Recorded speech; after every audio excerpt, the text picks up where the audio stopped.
to just quickly introduce myself. My name is Jolene. I'm part of the marketing team at i4Corp, and I'm just here to assist today with introductions.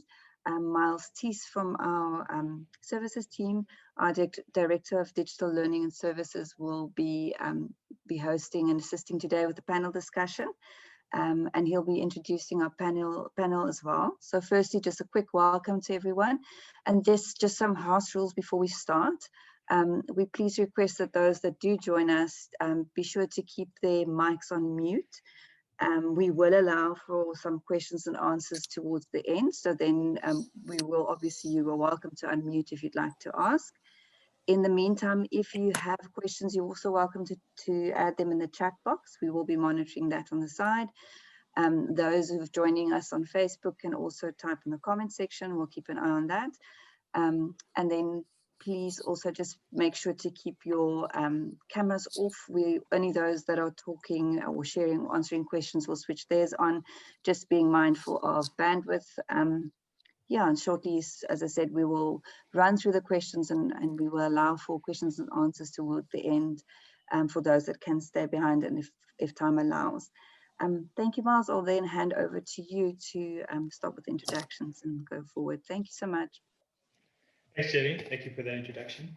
Yes, as mentioned, my name is Miles Thies, Director of Digital Learning Services here at i4Corp. Firstly, thank you to all of our guests who've agreed to participate today, and obviously all of our audience as well. I mean, this is traditionally a very busy time of the year for local South African universities, everything from marking, finishing the traditional academic year, or the traditional academic year as we used to know it before COVID. I'm sure a lot of our audience is in very similar situations. So, again, welcome, and hopefully we'll be able to share lots of ideas, lots of comments, and we've put the rules around how to engage with us from Jolene there. So we fully anticipate that you will do that. I'd like to introduce our guests, who we're very lucky to have included on the session today. First of all, we have Stephen Marquardt of the University of Cape Town. He's Acting Deputy Director at the Centre of Innovation, Learning and Teaching. We're also joined by Mike Swanepoel from NMU, Nelson Mandela Bay University, where he's a project lead in digital learning, design and innovation. From the University of Pretoria, we're lucky to have Dolf Jordaan, a veteran in this field, who's Deputy Director for E-Learning and Media Development. From Cape Town University of Technology, we have Dr. Eunice Ibala, which is Associate Professor in the Centre for Innovative Educational Technology. We have two representatives from Stellenbosch University today. The first being Dr. Sonia Strydom, consultant in the Centre for Learning Technologies, as well as Margriet de Villiers, also in that same centre. And then we're fortunate as well to be joined by some international guests today, in the form of Maria Hedberg from the University, from Lund University in Sweden, first of all, as well as representatives from ESCI, which is based in Barcelona in Spain. So with the introductions done, again, welcome everybody. I think we'll jump into it. We are sensitive to time. We have prepared a number of questions ahead of time, which we've allowed all of our panelists to kind of prepare for. So I hope that comes through in the reflection. But before we start, I think just to kind of set the synopsis for everybody and kind of where the reflection is pointing at, I'd just like to start with this very first passage. So without 2020 being one of the most trying years for everybody, in every sphere of life, in every profession, every society around the world. For educators who've dealt with the earliest responses to the pandemic in the form of emergency remote teaching, the millions of hours spent online and in virtual learning sessions, to the lasting academic impact on thousands of students across the globe, many of them underprivileged and unable to participate fully in technology-based learning. The effects and change brought on by the crisis has frankly been immeasurable. For many of those who are already embedded in the world of digital education, the pressure of dealing with the required pivot to fully online teaching responses and to provide adequate devices, connectivity, and opportunities to learn has been, again, traumatic. It's clear we did not have all the answers, and COVID's put paid to a lot of carefully laid plans and expertise. But I think we must have credit, we must give credit to the vast numbers of dedicated teaching and technology professionals, many of them on this call, who've taken on the challenge with grace and fortitude and who have responded with innovation and praiseworthy commitment. So with that in mind, I think we'll jump to our very first question, which is really about how universities have responded to COVID-19. And hindsight, as we know, offers a 20/20 vision. We all wish at times we could go back and change the way that we responded to situations. We also then reflect on how we could have done things in a different way, or perhaps what we perceive as a better way. So our first question for our guests today is, reflecting on the pandemic's effect on teaching this year, and if you were given the opportunity to prepare for it, you knew that it was coming, what were some of the aspects you and your institution would repeat for this year? And maybe we can start with Stephen, if you don't mind, if we could start with you. Thanks, Miles, and for that introduction.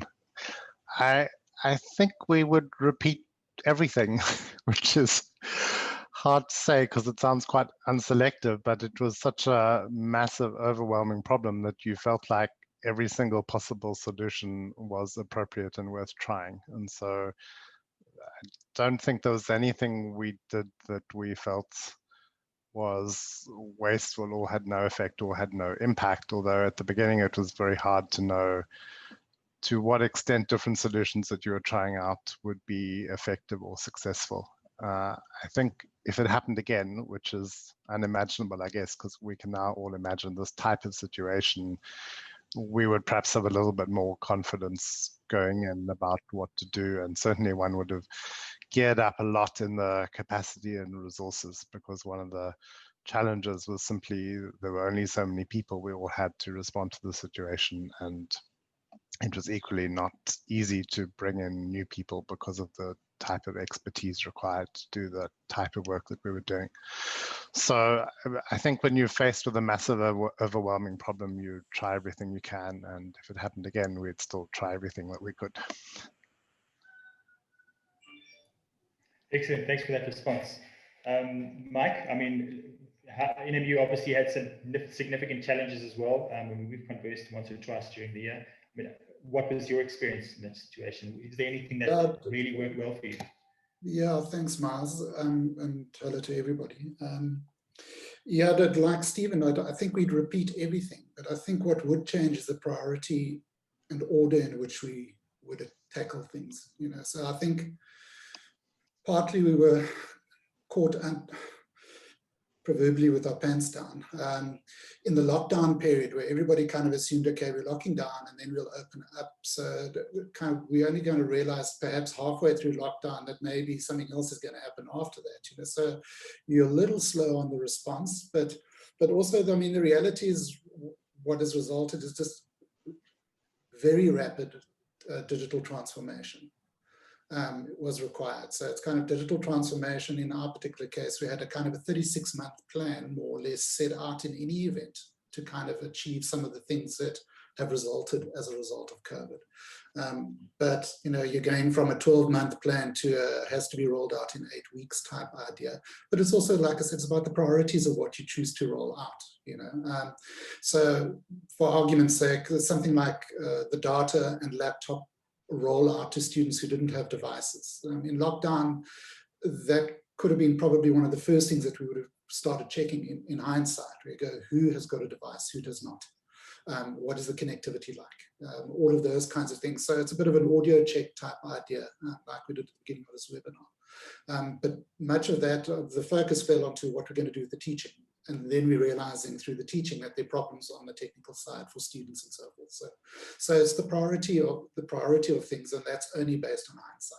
So I think, yeah, like Stephen, we wouldn't change anything, just the priorities. Excellent, thank you, Mike. That's really good. Dolf, I mean, University of Pretoria, you guys have been doing this for a very long time. You're well noted as being experts in this field. Your responses to this question? Because first of all, colleagues, thank you for the invitation and opportunity to participate in this panel. I think you actually pinpointed correctly that I think also not only our university, but other universities in the country, including University of Stellenbosch and even I think UCT, if you honestly reflect on it, you will acknowledge the fact that we, from an institutional perspective, had more than 2 decades to prepare for this. And some of us even had a dry run of this in 2016. So we look and reflect on this often institutionally and on panels like this to say that I think we prefer the term just remote teaching and not emergency remote teaching, because it is just shifting your focus of your teaching and learning. What we would repeat is all the effort which we put into our staff development portfolio in the last 2 decades, and maybe just fine-tune that. And what we also would repeat is continue using our existing ecosystem. So that's from an institutional perspective. What I would have liked to be able to influence is national context. And I could not influence external, we could not influence the external variables, such as the current situation in South Africa with the lack of national bandwidth in all areas, cheaper data and so forth. And of course, what I would like to be able to repeat, if I can go back in the future, is undoing all the wrongs in our ESCOM environment so that we have a stable ESCOM environment with a little bit of national reflection. Thank you, Miles. Thanks, Dorf. I mean, very valid questions there. I mean, very valid responses. Sorry, and I mean, I'm glad that you raised the skills one. It's actually a question that we actually present later on, which I think is very relevant. I saw a couple of comments during the year as well that's saying that, you know, because of the consistent challenges that we go through, whether it's power, whether it's, you know, the strikes on campus, that in many respects we're somewhat hardened to this kind of experience already, and there was a little bit of preparation. Maybe it was a lot more traumatic than we expected it to be, but in some respects there was some of that preparation that was already there. Thanks for those responses. We're going to move to our second question now, which is focused on the campus and its place in the digital world. In the manifesto of online teaching, the Faculty of Digital Education at the University of Edinburgh, and through their research, Bain et al. 2014, they found that students have many views on the importance of the physical university, with a number viewing it as they call it the emotional and symbolic home of learning and the guarantor of authenticity in their learning. But interestingly, they don't necessarily feel a physical connection to that university, or it doesn't matter as much as we think it did. Do you think that COVID has proven that the campus can be reinstituted as more than just a location, and the opportunity to spread university capability and influence has opened up as a result of what COVID has forced everyone to go through? For this question, I'd like to move to Dr. Sonia Strydom at University of Stellenbosch. Colleagues, thank you also from our side for this opportunity to participate in this panel. For me, it's a rather tricky question, I guess, in a sense, and all of us, I guess, would think carefully about such a question. I think in our view, we really believe that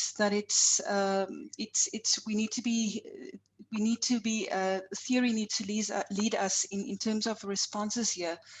In our minds, some things worked really well in the online environment, whilst other things not as positive perhaps as we would have hoped for.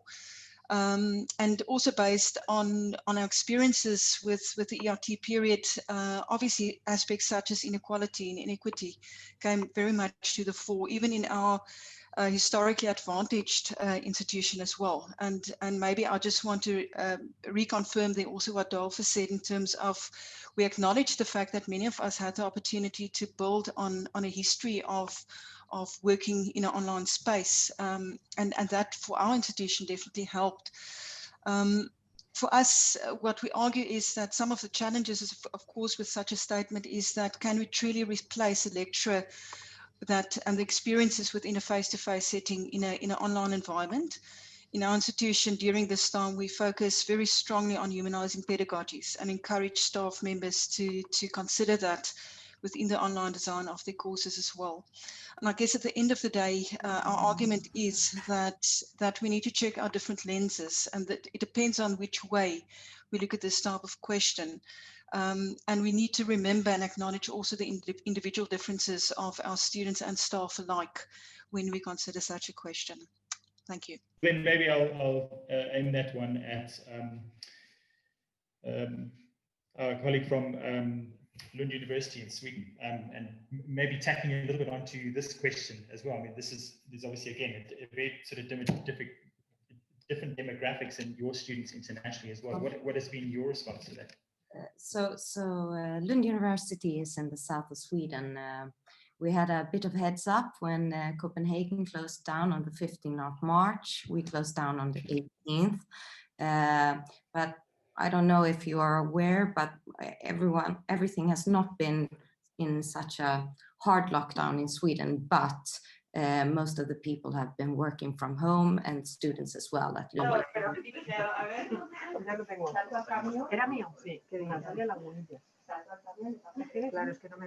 I think there's someone else on right now. A few comments. Maybe you could just reiterate everybody on the call. There we go. Thank you. All right. Okay. So more than a location, Lund University. So Lund University is foremost a campus university. We have distance learning, but it's always been much more a campus-based university. And I think that even though people are adapting to this digital transformation, a lot of people here long for meeting each other again in a way, and meeting up in the classroom.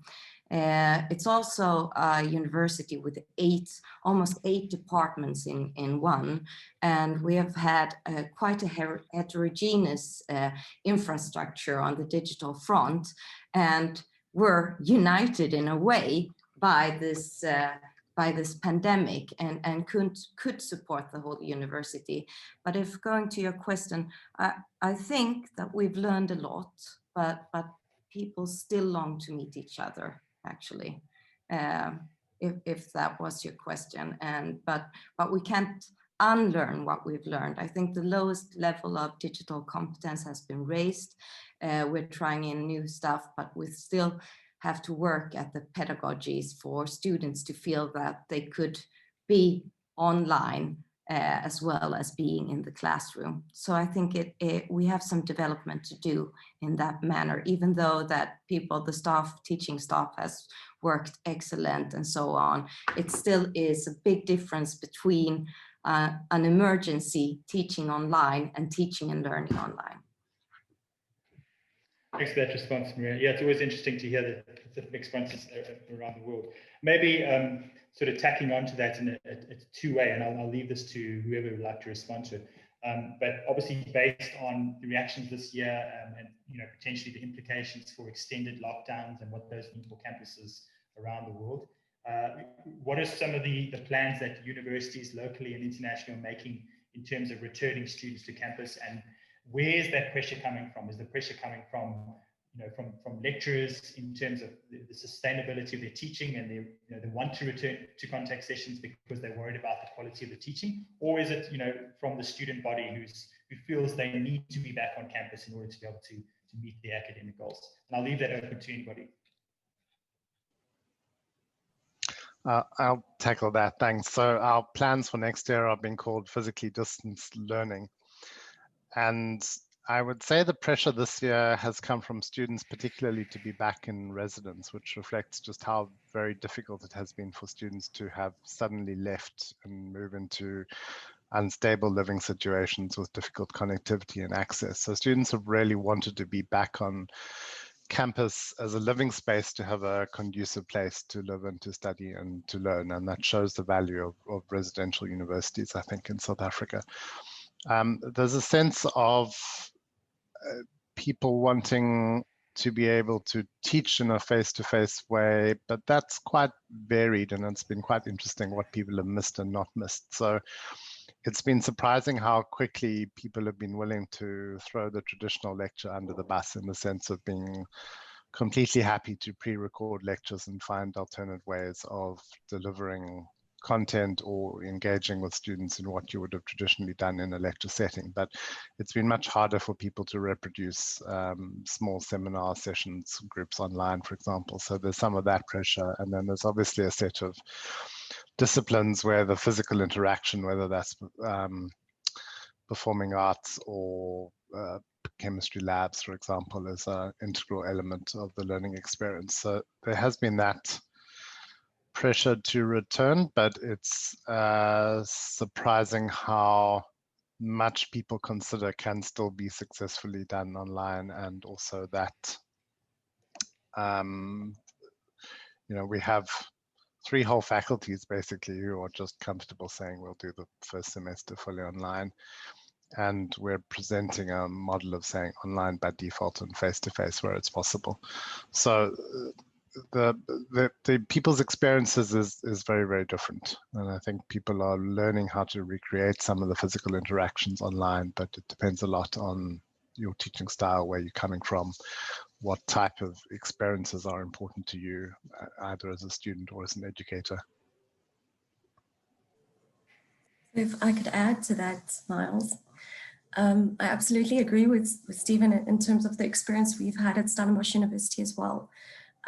We had our SOTL conference recently, and one of the presentations was by the student community, who said they worked really hard to get this campus away from campus social feeling going, to emulate kind of the residential university environment. And although that worked well socially, they did feel that academically, that they still missed the experience of, even if they're not going to sit in the classroom, being in a space, as Stephen also said, that has good Wi-Fi, where they have access to the library, where they can, quickly see the lecture if need be, that feeling of, even though they like the practice of the online environment and they'd like a lot of that to still stay current in our new augmented approach, they still want the closeness of the lecturer and the closeness of the peers for support, because that couldn't be emulated as well. Buenos días, Maite. So, yeah.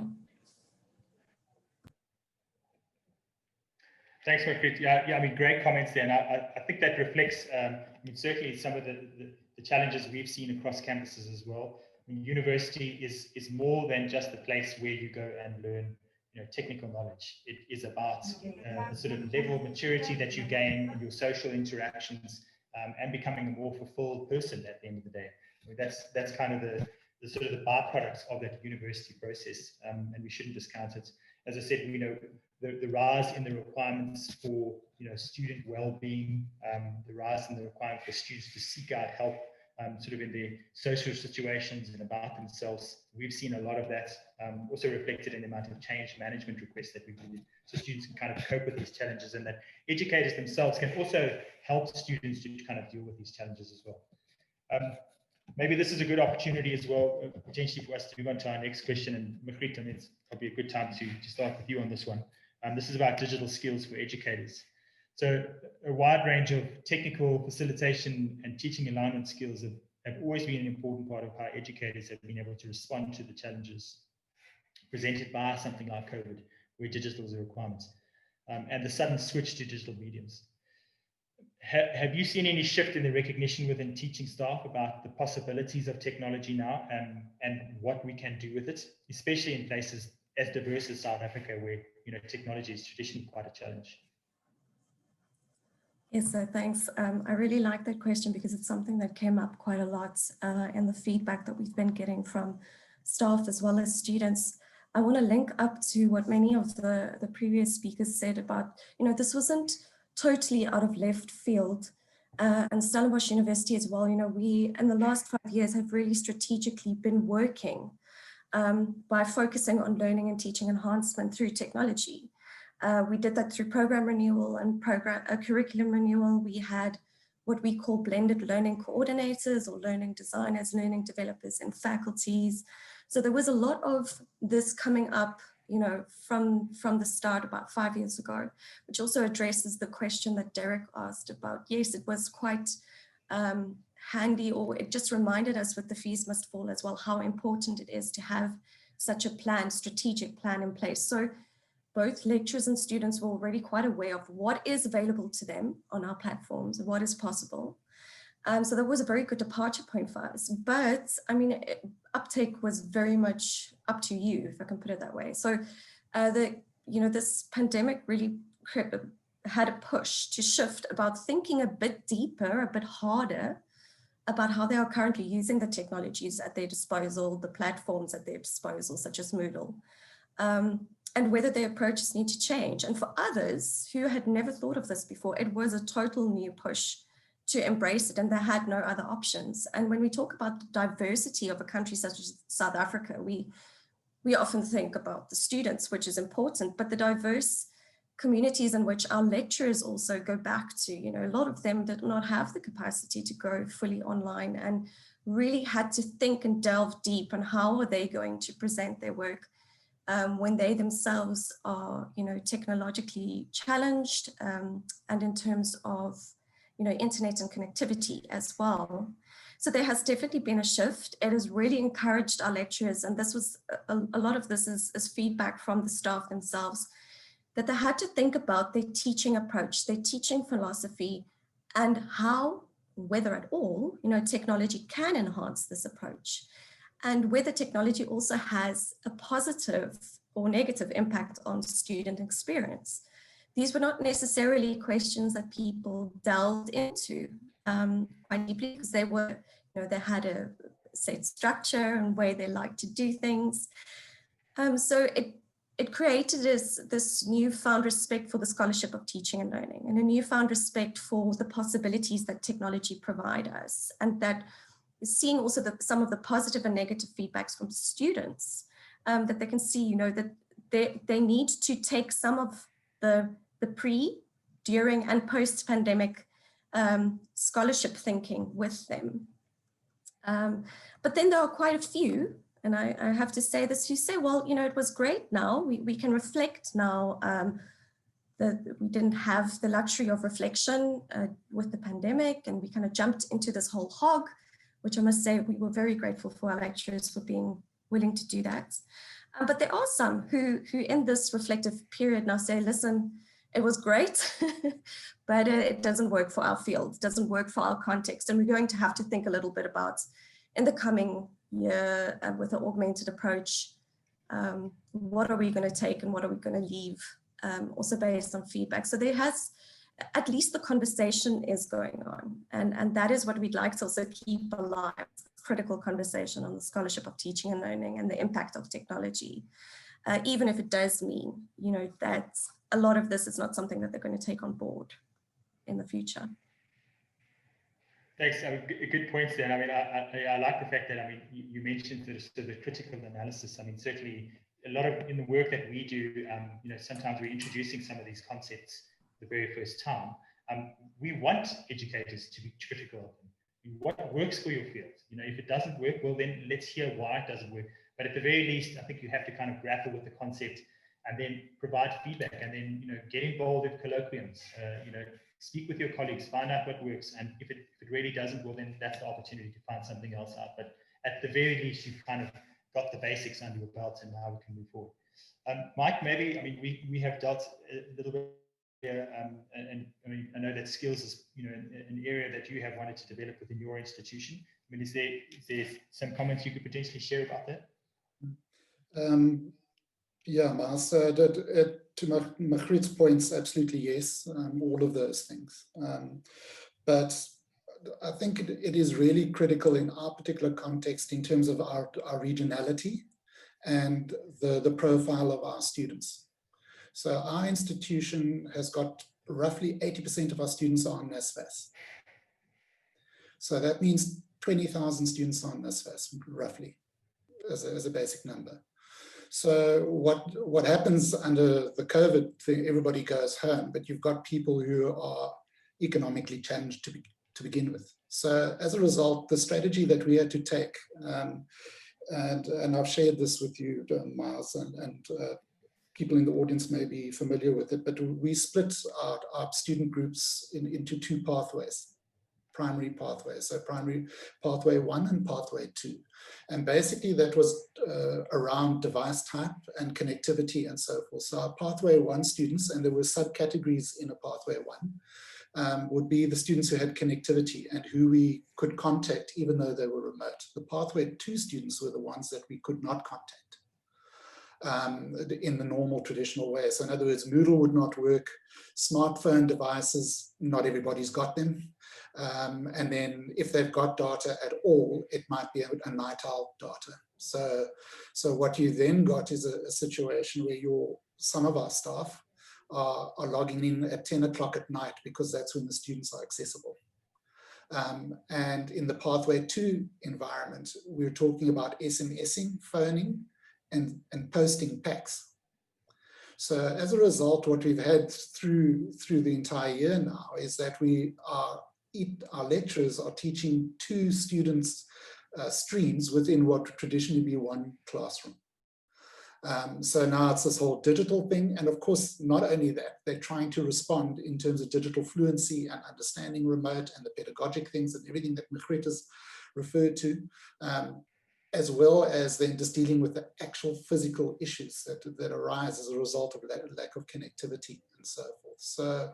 So the regionality and the profile of our students, and it comes back to your previous question about residential universities.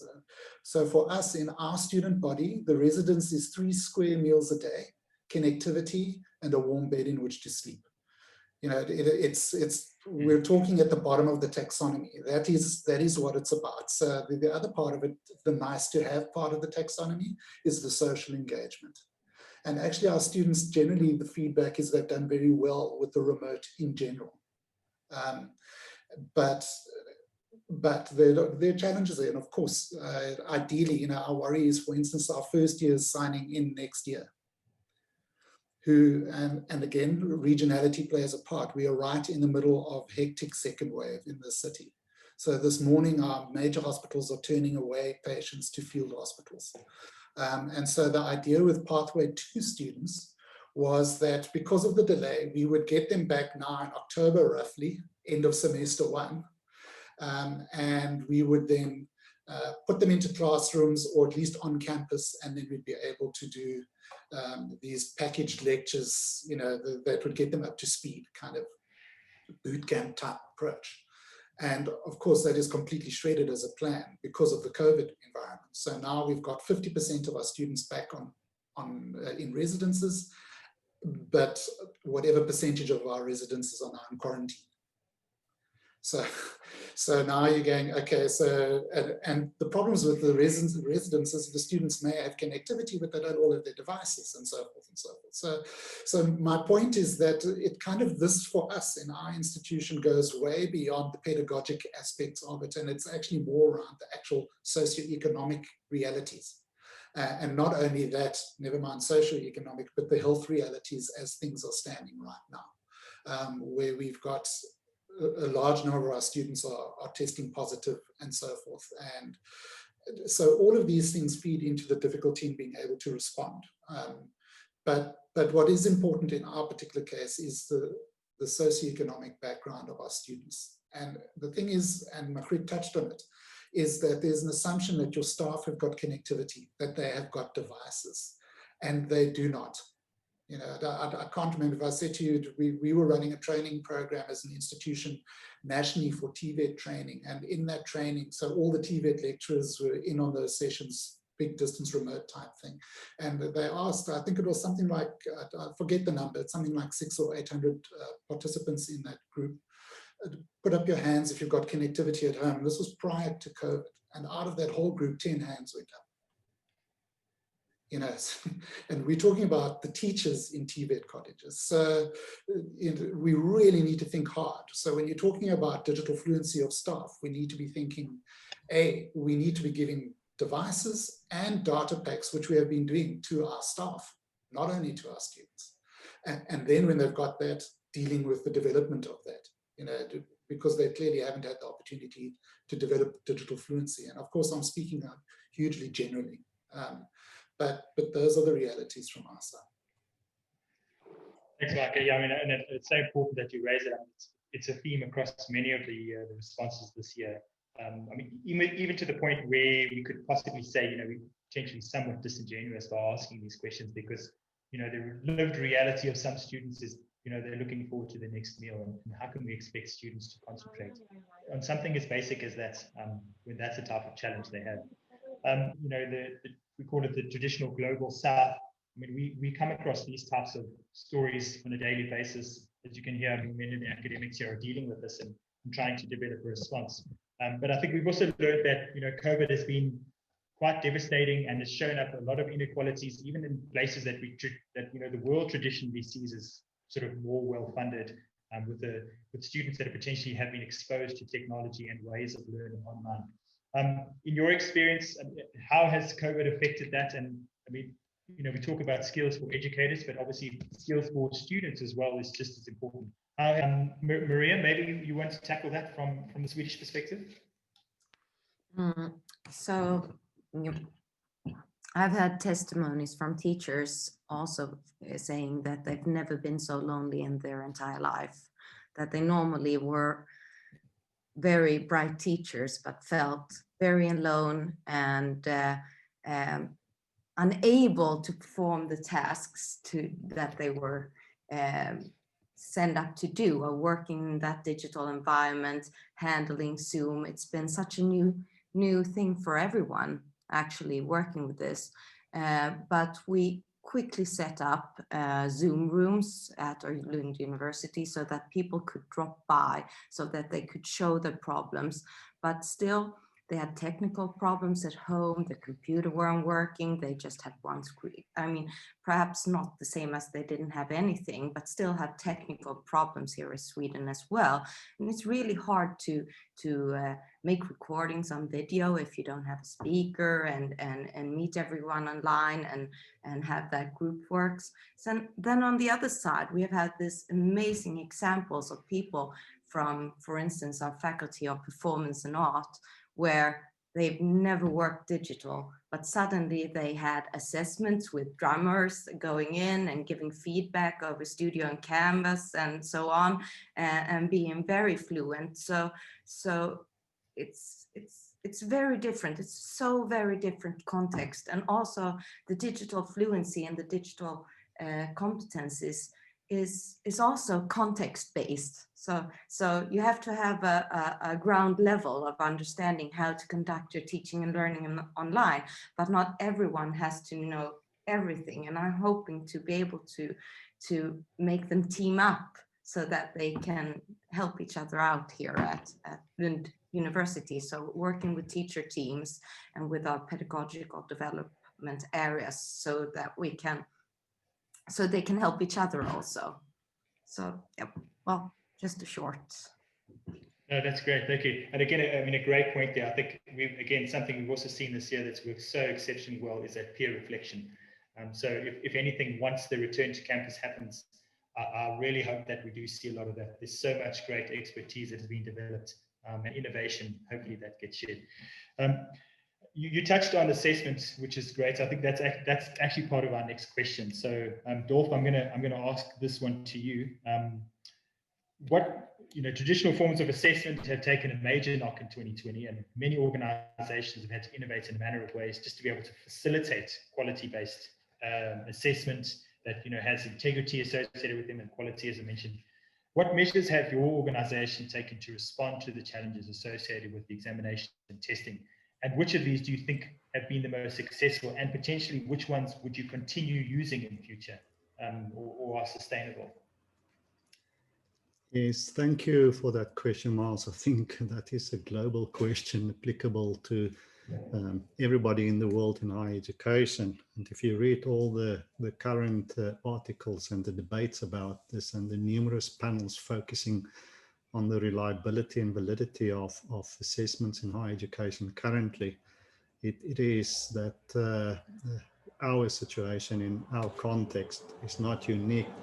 So as I'm speaking to you, I'm also literally in a monitoring room for online assessments as we literally busy with our end of year assessment. So we try to reiterate or highlight the importance of high-level cognitive assessment, which is not only rigorous, but also authentic and reliable, considering, of course, the current context.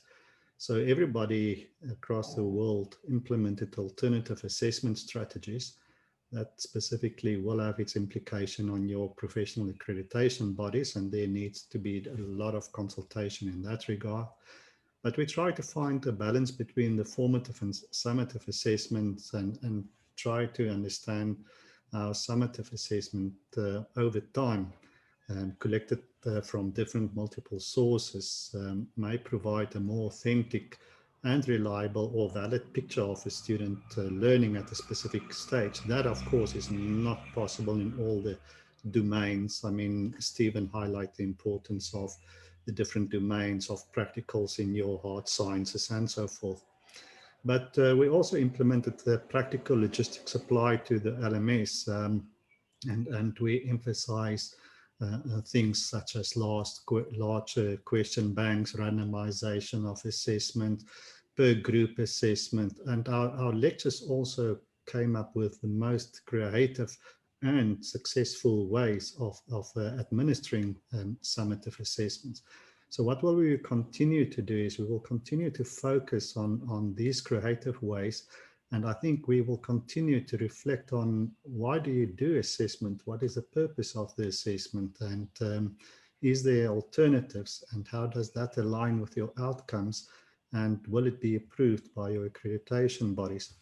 Of course, this assessment here in the history of higher education also goes down of a year which highlighted ethical and moral standards of our students.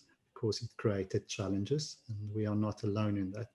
And we will try to find also ways how to improve that level of understanding amongst our student body of the implications of their own behavior. Thank you. Well, Thanks, Dolf.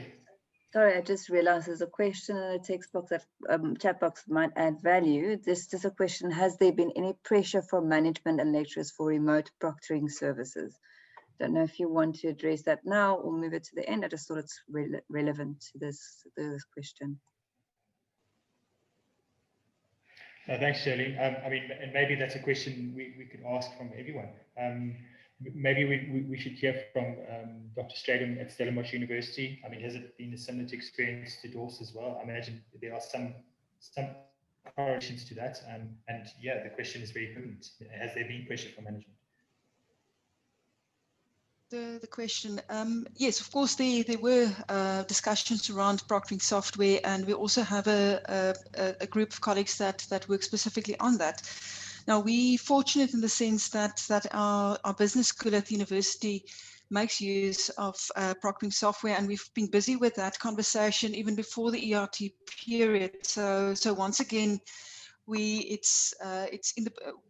those conversations were taking place during and before the ERT period as well.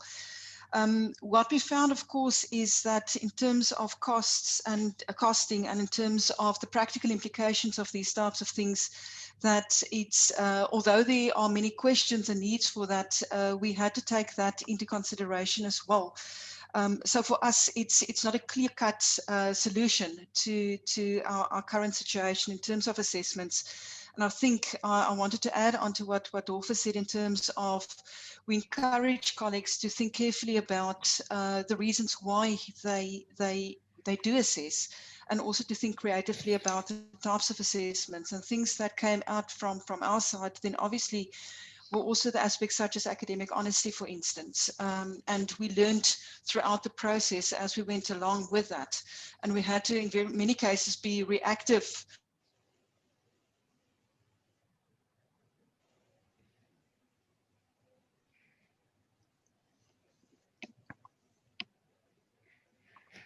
Miles, sorry, Sonia has mentioned that her internet drops, which just goes to show what it happens to everyone. And even if you're in some challenges, everything is fine. Yeah. Okay, no problem. Well, as a representative of Stellenbosch, would you like to potentially finish off with? Yeah, so just to say that that's such a great question, because from the start as well, as Sonia said, this is a discussion I think that many of us and different universities have had the same discussion about proctoring software even before ERT. And this is especially, as Nicola also said, where there are professional boards. And it has predominantly also been for smaller groups like postgraduates. But then, of course, it all has to do with accessibility and equality. And along with this discussion, what we've realized has now come more to the fore, and this links to Dolph's comment as well, is along with this comes the discussion on academic honesty. And not only for students, but also for lecturers. Once again, coming back to not only how do you assess, but also how transparent are you about your assessment to the students? Do they know why they are being assessed and what for? Do you know how you are grading and why you are grading?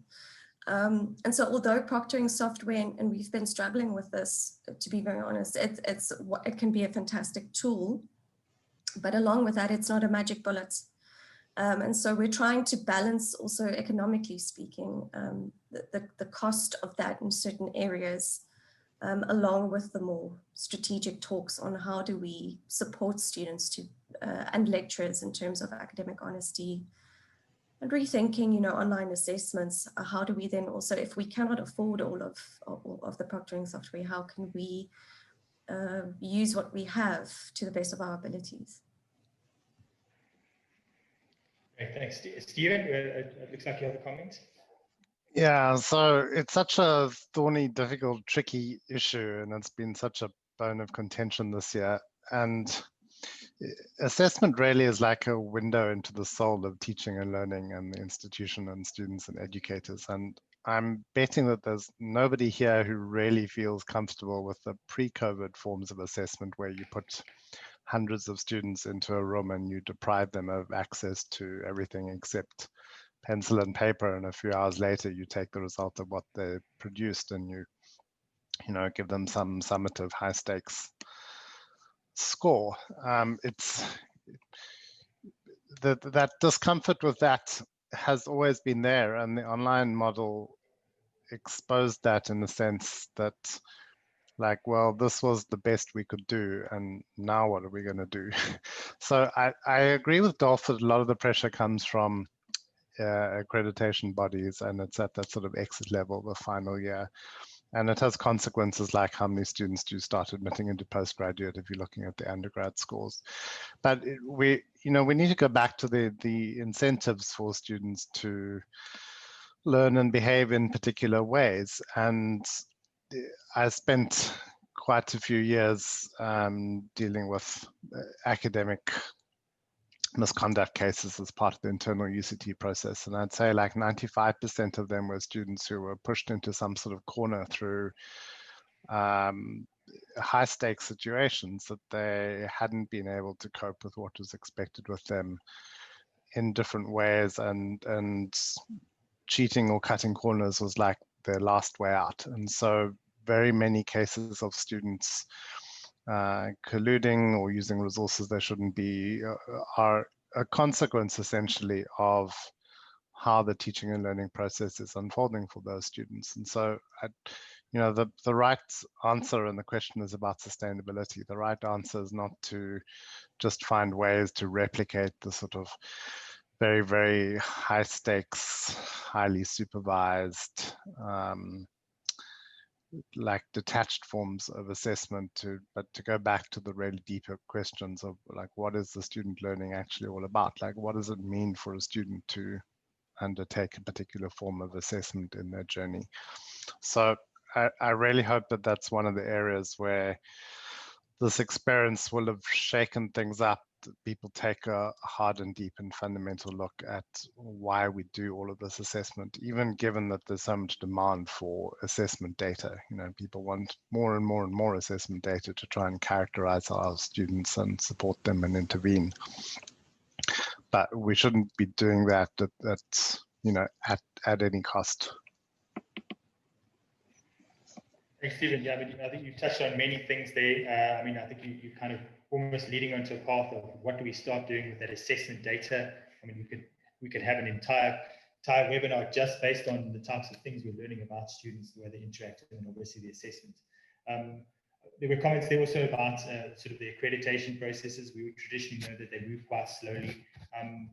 Maybe a question for all of the panelists is, I mean, in your experience and within your institutions, have you come across examples where lecturers and those carrying out assessment are really kind of pushing the limits? And is it potentially associated with an industry body that's helping kind of facilitate those alternative, more application-based and project-based or portfolio-based types of assessments? Or in your experience, is it largely just being a case of taking what we do traditionally in the assessment and applying technology to that? So we kind of have this sort of proctoring thing, which is, we know is having a large effect on students. Miles, if I can come in. So where we're finding the pressure is coming from the professional body side. But as you've rightly pointed out, what they're wanting to do is for instance, the CAs write a 6-hour board exam. They're wanting their 6-hour board exam without any structural changes. And I had a really interesting meeting, I think it was yesterday, where we're dealing with engineering professional bodies. And I was talking to the teaching teams in our engineering faculty about one best answer quiz questions. There is a particular anatomy around one best answer questioning in quizzes. And there's a very useful guideline for anybody who's wondering what I'm talking about that lives in clinical sciences. So it's a document from 2003 called Constructing Written Test Questions for Basic Clinical Sciences. And it deals just with 2 question types, and that document is 181 pages long. And it is from the National Board of Medical Examiners.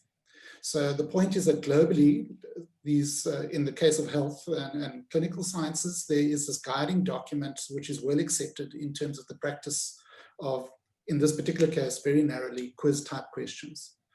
The issue is, so my question back to the engineering body was, well, pedagogically, if we structure questions this way, we can do it. And the answer was the professional body won't accept that. So what that says to me is that the pedagogy and didactics of what we're talking about in terms of question structure and all of these things are not actually understood by the professional bodies. And nor have those professional bodies actually got documents like the clinical basic sciences guideline document. And again, I'm generalizing, but they're kind of putting it all onto us. This shows the students and prove to us that they haven't cheated. That's it. As opposed to the fact is that in our particular context, I come back to our student body, we cannot run proctoring. It's feasibly, it's just not feasible. ESCOM time, everyone's touched on this, it's ESCOM connectivity, device type, etc. All of these things, it's just simply not feasible to do that. So your best approach here is actually the design of the assessment. And that comes to understanding question structure, etc., and all of these other techniques, timing and duration, and randomization and so forth. And those are the things that it would seem on the face of it that the professional bodies aren't willing to entertain. Certainly not the ones I'm dealing with at this particular point in time. Great, thanks, Mike.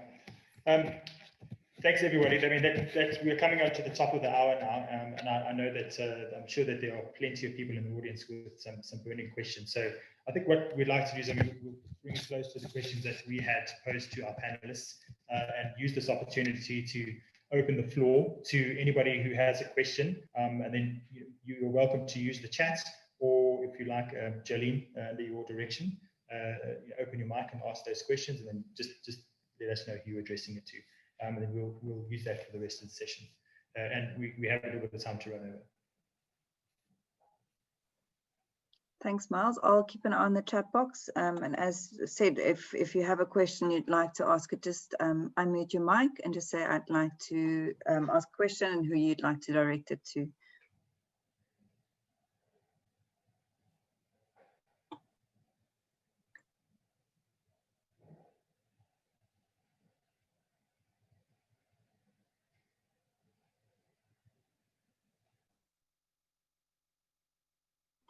And of course, also comments. If you have any comments or to add on to what we've discussed so far, you're welcome to add those comments too.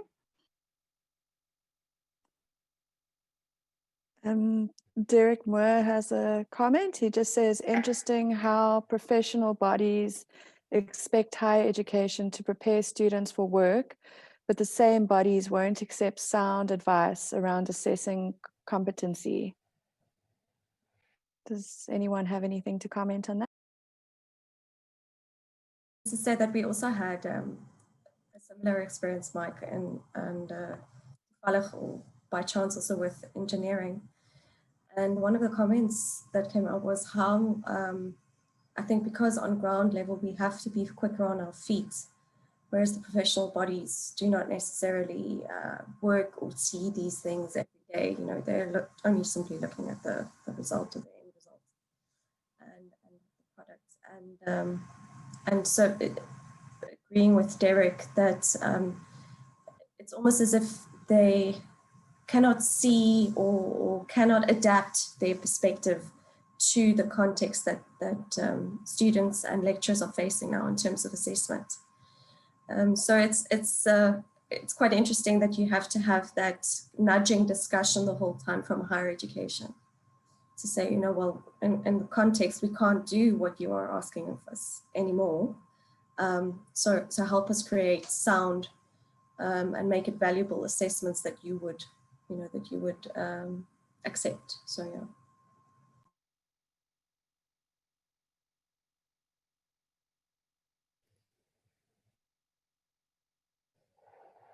Thanks, Mashi.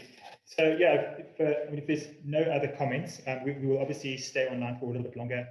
If you have some questions and you'd like to direct those to any one of our panelists, by all means, please send them, either leave them here in the chat or we can send them on and we'll try and get a response for you. I think it leaves it to me to say thank you very, very much to our panelists. Your insights have been extremely, extremely useful. Certainly I've learned a lot here. And I know, certainly speaking for the audience, I know there will be some that have done there as well. So again, thank you very, very much for your time, everybody who's joined us today. It's really great seeing you, and we hope.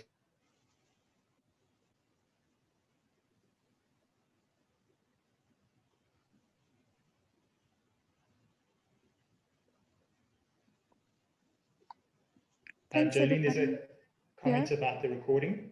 I assume that will be made available. Yeah, we will send out the recording as well as the comments for everyone to review.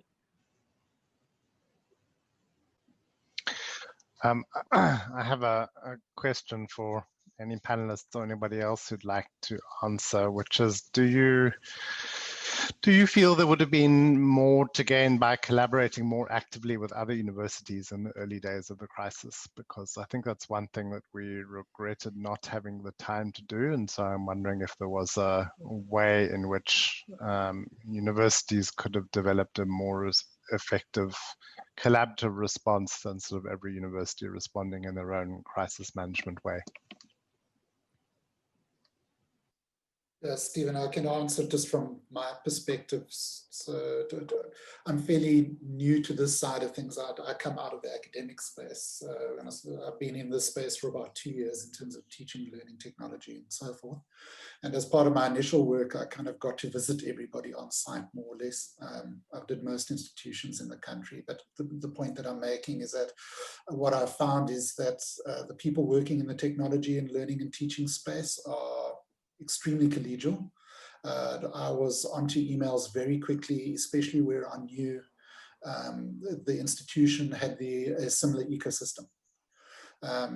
So for instance, at Stellenbosch, I know on Moodle, I'd had a conversation with JP just before lockdown at the DIN network around proctoring and all of these things. So, I knew I had somebody to speak to, but it's not structured. It just happens to because I happen to know people and had met them. But I agree with you. I think we do well not to duplicate our efforts because a lot of people are doing exactly the same thing. If I had to tell you the amount of proctoring tools that I've had evaluated, I'd just talk to me about which tool you're interested in, and I can give you some feedback in terms of, because we pilot everything, we test it and so forth. So it's that kind of shortcut that we can take and just go, and I'd be more than happy to share it. We're not in competition with each other in any shape or form, certainly not in our institution. So yeah, I think it's really important. We will not do this if we do not collaborate, actually. Stephen? Yes, go ahead. So I mean, I think we need to recognize some bigger collaborations that were actually quite impressive. Tenet got their act together and zero rated stuff that we've been asking to zero rate for years, and that was done. And I think that was, we kind of need to give them a real pat on the back for doing that. I also think I've seen lots of people collaborating kind of inadvertently, but maybe not specifically. And by that, I mean licensing their work under Creative Commons licenses and making their resources available. So there's a kind of underlying architecture of kind of collaboration, I think, that possibly is developing, and it'd be interesting to see if we can find ways to stimulate that and kind of grow on that collegiality, as Mike was saying. Thanks, Derek. And that does seem to be a good foundation to build on if we think about how to be better prepared next time round.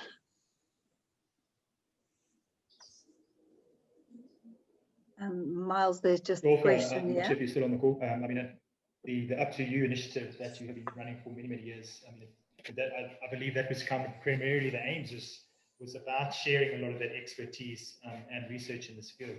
I mean, is it potentially that maybe some here don't know about it, or is that something that you are still aiming to do? I know you held a successful event this year. Perhaps you want to share something along that. Yes, so Miles, we had a recent one, and the recent one attended by 130, 140 people, where we already discussed how we shared amongst all the universities some of our courses developed in Blackboard. We exchanged with other universities. We share a long time ago everything. We share our staff portfolio with other universities recently. UJ is doing the same, Free State is doing the same. So all the universities with the same environment share freely. And we're just looking into sharing with University of Kenya in other part of the world, like such in Mozambique and in Southwest and in Botswana. Thank you. Thanks, Dolph. Yeah, I mean, that's, and I think it's so important. I mean, preserving that sort of African and regional practices, and putting people in the same room, whether physical or virtual, is really, really important. I think it speaks to some of those aspects. Thanks, Miles. We have another question from Jared Futcher. He just asked Margriet or other panelists, have your institutions looked into the aspect and how to protect both students and staff regarding recordings being used against them? Are there updated policies around this? Hi. So we actually had quite a lengthy discussion in the beginning of the year about this, because this was one of the predominant, fears coming from staff. We know social media is often a hotbed for,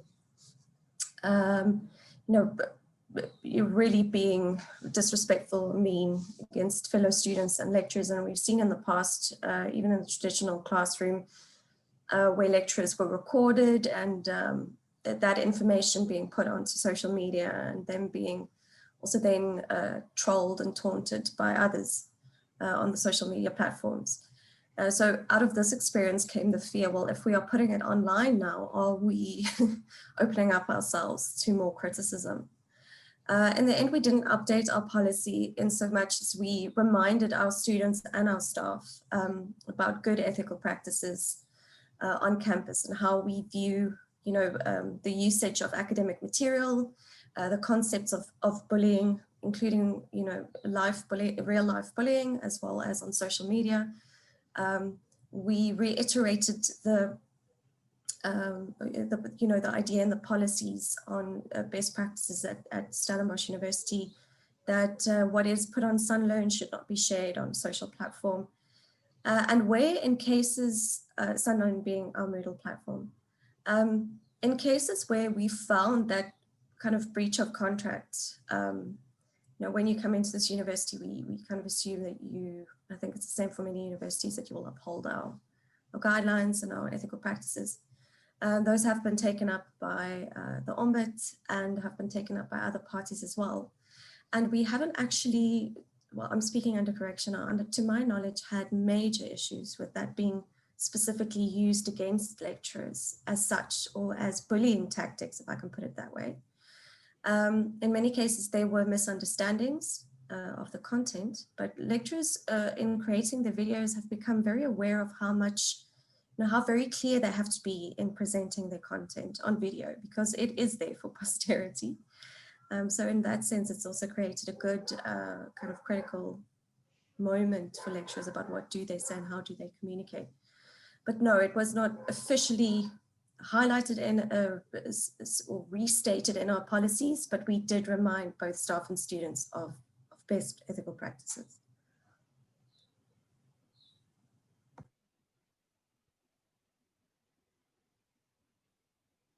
Thank you. And then we don't, the chat seems to be going a bit quiet, so I think we could sort of wrap it up. But just in one word or one sentence from the panelists about this year, if you could sum it up in one word or a sentence.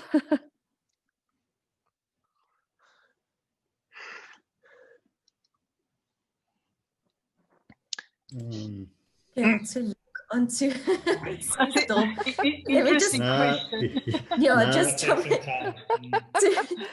link onto the question of collaboration. I must say, this may sound airy-fairy, but I think this year, for me personally, has been one of immense teamwork and collaboration that I have never experienced before at the university to such a degree, and between different institutions. So as difficult as it was, I think that's something about this year that I highly appreciate. I will second that, and the one word I would pick is indescribable for this year.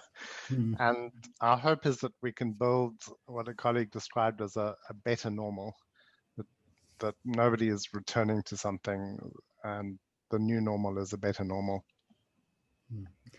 I'm not going to use one word. I'm going to use a movie metaphor. So if we thought 2016 was a perfect storm, this was really the perfect storm for any teaching and learning support unit. And I think what it does is it highlights the importance of teaching and learning, not to be playing second fiddle to other priorities in universities. And for once, universities realize what they had in the past had access to, and the value of a solid academic professional support unit and a solid ecosystem. And I would say it was, as Huey said, it was one of the best years in e-learning and teaching and learning without focusing on all the negative things.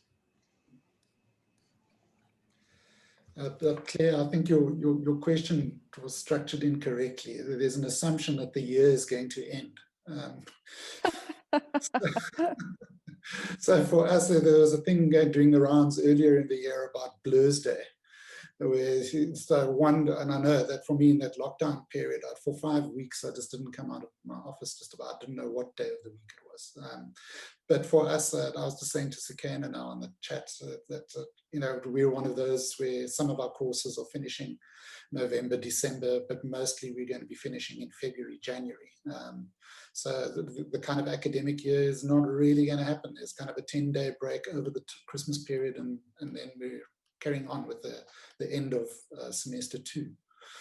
So yeah, so that, but the real knock-on effect of that is that academic staff don't have this break that you really need, generally speaking, especially in the context of the workloads with our pathway 1, pathway 2, and you know, all of that stuff. They are working non-stop through the breaks. We're finding they've had to change leave policy for a bit here because staff haven't been able to take leave, never mind actually having a structured break. So yeah, so there is no difference between this year and next year. I think somebody will pop a firecracker on the 1st of January, but that's about it. Thanks, Mike. Well, if there's no more comments, I would just like to say thank you to everybody for joining today's call. Thank you to each one of our panelists from close and far. Thank you, Lund, for joining. Thank you, Miles, as well, for your time. And yeah, thank you, Jolene. And we will send out the recording as well as the comments. And yeah, we look forward to hearing more from everybody that joined this call. And have a fabulous day and a fabulous 2020 that will roll on to 2021 with a firecracker.